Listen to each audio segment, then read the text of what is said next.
Olá pessoal, vocês sabem o que são as empresas a serviço da revolução? Eu comecei agora uma série de artigos no site Estudos Nacionais, o primeiro artigo, mas ele vem posteriormente a algumas outras pesquisas e artigos que eu tinha feito de forma isolada, que eu analiso essa questão do papel das empresas privadas, das empresas de mercado, nesse processo da guerra cultural, porque nem só de terceiro setor, de doação de fundações internacionais e agendas específicas, vive essa luta pela revolução de valores, pela revolução cultural. O que a gente tem visto cada vez mais é o uso das empresas, seja por meio das campanhas de marketing, das campanhas de publicidade, que saem para fora da empresa, o marketing externo, seja por meio do marketing interno, as campanhas dentro da empresa, que às vezes são ainda mais fortes.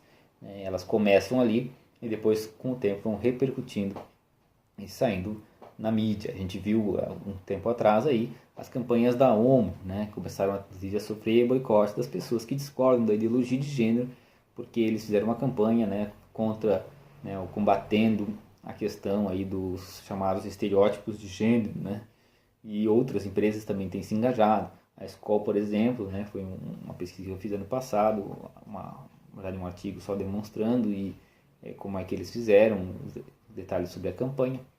Eles fizeram releituras de pôsteres que haviam sido usados como propaganda no passado pela Skol, e só que uma releitura feminista, inclusive com frases como, por exemplo, meu corpo, minhas regras, uma clara apologia à legalização do aborto. Então aquela empresa que deveria ali pensar na sua reputação, ou seja, em ser agradável, e trazer aquilo que o cliente quer, ela na verdade passa a ser ferramenta de construção de novos conceitos morais, passa a ser uma ferramenta dessa luta de subversão de valores. A gente sabe hoje que 87% da população é contrária à legalização do aborto. Então por que empresas que querem agradar, em tese, os seus clientes, se engajam em algo que 87% da população brasileira repudia? É aparentemente muito estranho, não é? Mas então, por conta disso, muito por conta de ter esse aparente paradoxo, que eu comecei a estudar essa questão. A Coca-Cola também, se engajou ali, colocou foto de Pablo Vittar e várias personalidades que tem seu público, tudo, mas não é majoritário no Brasil e é polêmico, Agora, essa semana eu publiquei aqui as microempresas, que eu encontrei uma cartilha do Instituto Ethos, que é um dos grandes mentores dessa estratégia de utilizar as empresas, ou talvez ele não seja o mentor, mas é o braço executor dos mentores, porque eles passam políticas para fazer com que as empresas se adequem e exerçam esse papel revolucionário. Isso fica bem claro quando a gente analisa os documentos deles, que são cartilhas e manuais assim, de planejamento estratégico, engajados na questão, ou focado para a microempresa, com responsabilidade social, ou focados especificamente de equidade de gênero, que tem uma cartilha só de equidade de gênero nas empresas.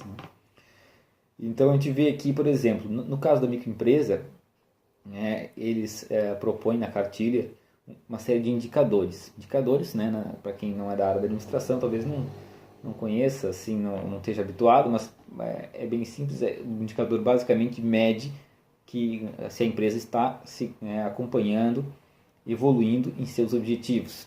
Então, um indicador é quase sinônimo de objetivo, se a gente olhar de uma forma macro. Ele é a mensuração matemática disso, sempre ligada a um objetivo específico, uma tarefa, uma tática às vezes, Não, tarefa seria mais operacional, Então eles têm um painel de indicadores, eles usam aquele conceito de Balanced Scorecard, que traz um conjunto de indicadores para que a empresa continue perseguindo seus objetivos.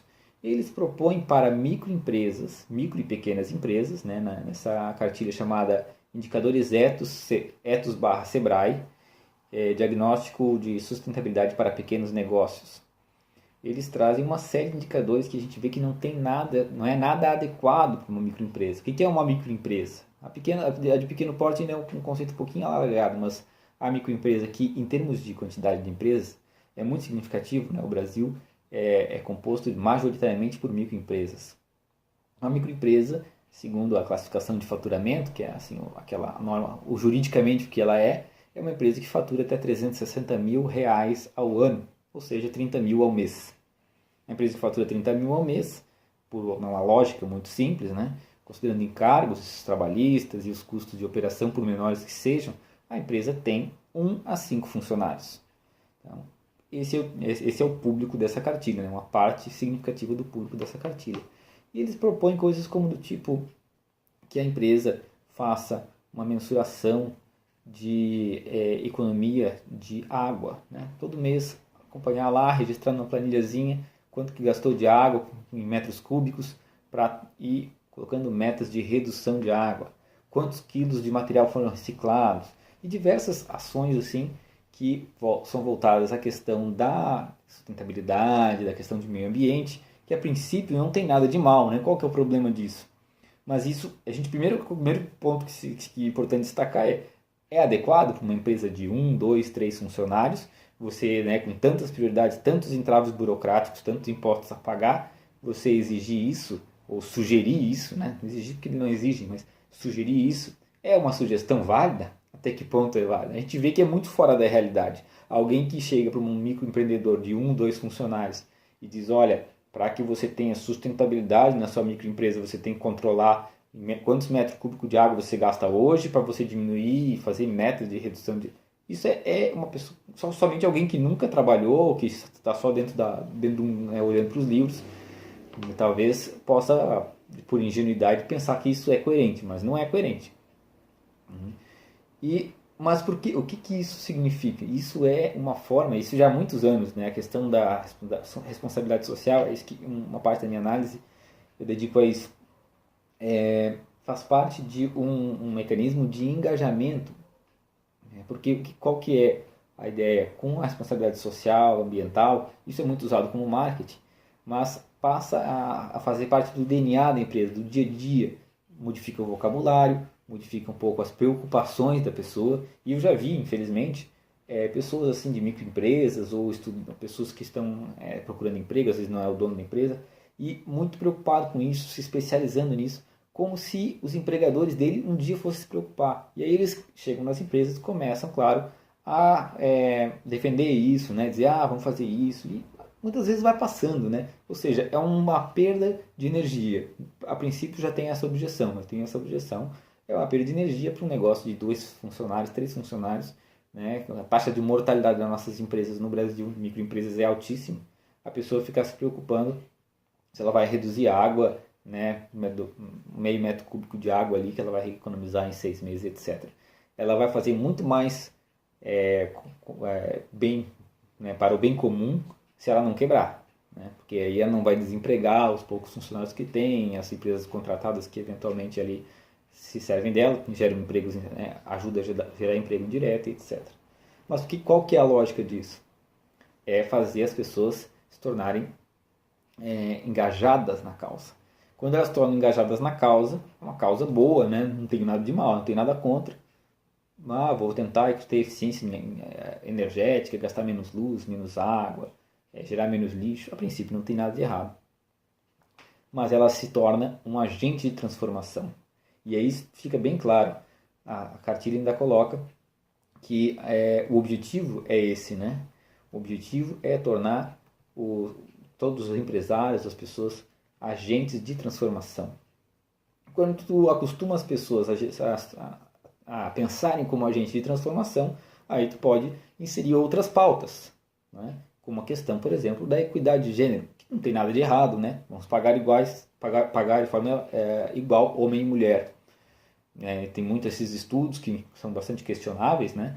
Que mulheres que estão dizendo que mulher ganha menos, né? Outro dia falaram isso no debate para a presidência da República, e depois até profissionais aí da área da vara do trabalho, né? Tribunal do Trabalho, falou que nunca viu em 20 e tantos anos uma realidade dessa, em que mulheres e homens com os mesmos critérios, mesmas qualificações em funções iguais ganhassem diferente. Eu também nunca vi, né, com os anos de experiência que eu tive em empresas.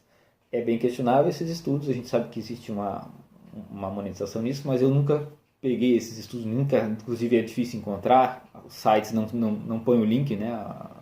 Esses grandes sites não colocam o link do estudo para a gente conferir como é que eles foram feitos. Mas a princípio não há nada de errado, dá igualdade de condições e de remuneração para homens e mulheres. Mas aí, como a gente sabe, quem está acompanhando essa questão, o conceito de gênero começa a se expandir.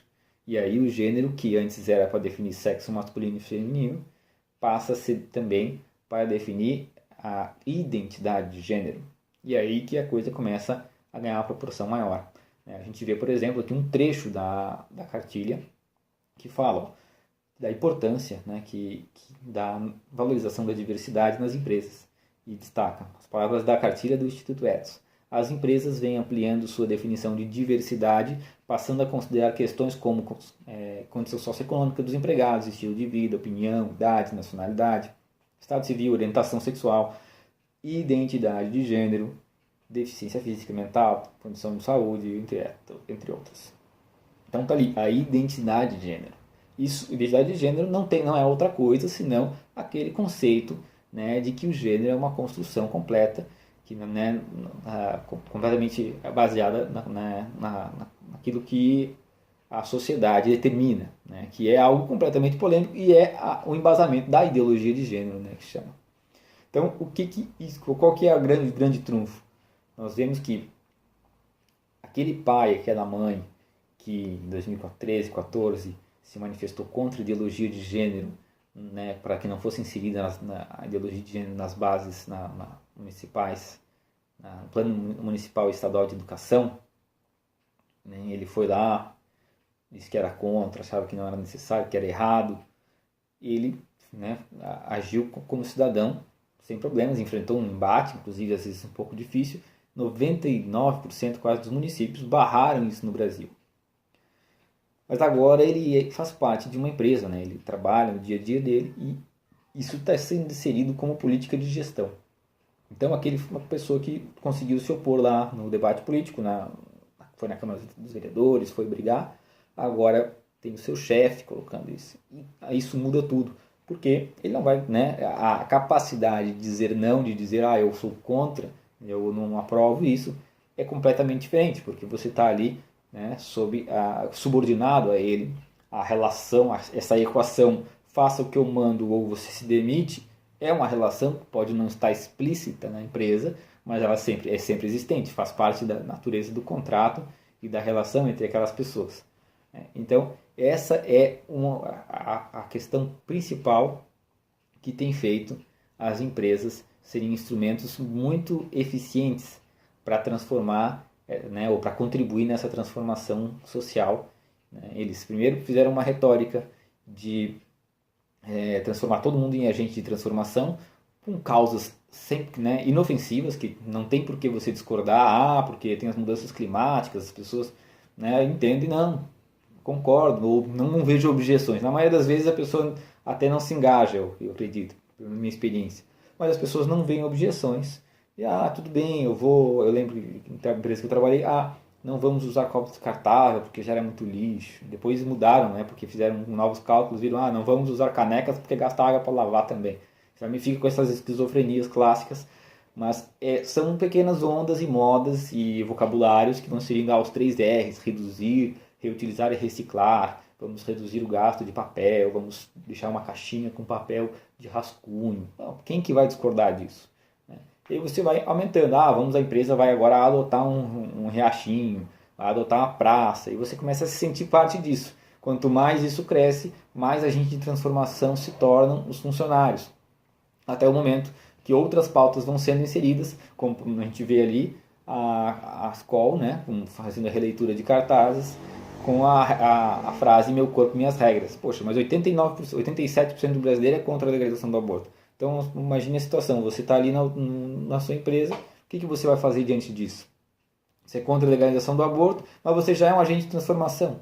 E aí agora vem essa coisa, o setor de marketing lá, as mentes brilhantes, contrataram artistas, tal, fizeram essa releitura, você faz parte daquilo. E aí entra a questão também da dissonância cognitiva, né? E uma série de outros pontos de vista que a gente pode analisar essa questão. O fato é esse. As empresas estão se tornando instrumentos valiosíssimos para fazer essa subversão. Uma pergunta que muitos vão fazer: o que elas ganham com isso? A empresa não deve visar o lucro? O empresário não está visando lucro? Nessas grandes empresas, não é bem assim. A gente sabe que muitas detêm monopólios, em parte, né?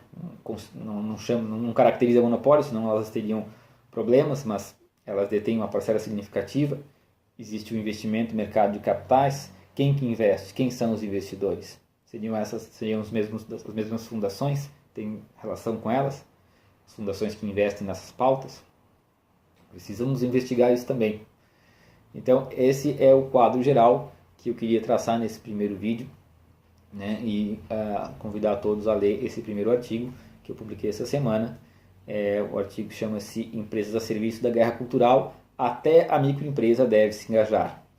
A gente faz também uma relação com a campanha Ela Decide, que saiu essa semana, acho que foi essa semana que saiu na Globo, que tem apoio do Instituto Ethos, é coordenado em parte pelo Instituto Ethos e o Fundo de Populações da ONU, pessoal.